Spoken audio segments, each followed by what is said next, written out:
নমস্কার বন্ধুরা, আমি সাথীর রিয়েল লাইফ রেসিপিতে আপনাদের সকলকে স্বাগত জানাই। কে কে এঁচোড়ের ভর্তা খেয়েছেন আমাকে কমেন্টে জানাবেন, আর কে কে প্রথম এই রেসিপিটা দেখছেন সেটাও আমাকে জানাবেন। আমি এই রেসিপিটা শ্রীলঙ্কার একটা রেসিপি থেকে ইন্সপায়ার হয়ে বানাচ্ছি। দারুণ খেতে হয়েছিল, প্রথমবার ট্রাই করেছি, বিশ্বাস করুন অসাধারণ খেতে হয়েছে। তো প্রথমে আমি এঁচোড়টাকে কেটে নিচ্ছি। এখানে আমি একটা মিডিয়াম সাইজের ফ্রেশ এঁচোড় নিয়েছি, আর আমি এখানে চাকুর সাহায্যে কেটে নিচ্ছি। তার জন্য আমি সব কিছুতে তেল লাগিয়ে নিয়েছি, আর একটা বোলের মধ্যে জল নিয়েছি, তাতে অল্প হলুদ আর তেল দিয়ে দিয়েছি।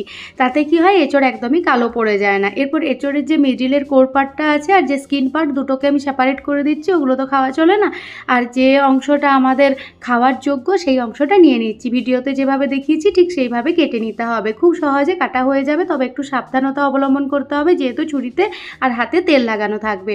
এরপর এঁচোড়গুলোকে একটা প্রেসার কুকারের মধ্যে নিয়ে নিচ্ছি। এখানে আমি যে মিডিয়াম সাইজের এঁচোড় পুরোটাই সেদ্ধ করছি, তার জন্য 2 বাটি পরিমাণ জল নিচ্ছি, আর তার সাথে ছোটো চামচের 1 চামচ লবণ দিয়ে মিডিয়াম আঁচে একটা সিটি আমি এটা দেবো। তাতেই খুব ভালোভাবে এঁচোড়টা সেদ্ধ হয়ে যাবে। এরপরে সেদ্ধ এঁচোড় দিয়ে আমার পছন্দের যে কোনো রেসিপি বানাতে পারি, তবে আমি আজকে প্রথম বানাবো এঁচোড়ের ভর্তা, যেটা আগেই বললাম শ্রীলঙ্কার একটা রেসিপি থেকে ইন্সপায়ার হয়ে বানাচ্ছি। দারুণ খেতে হয়েছিল।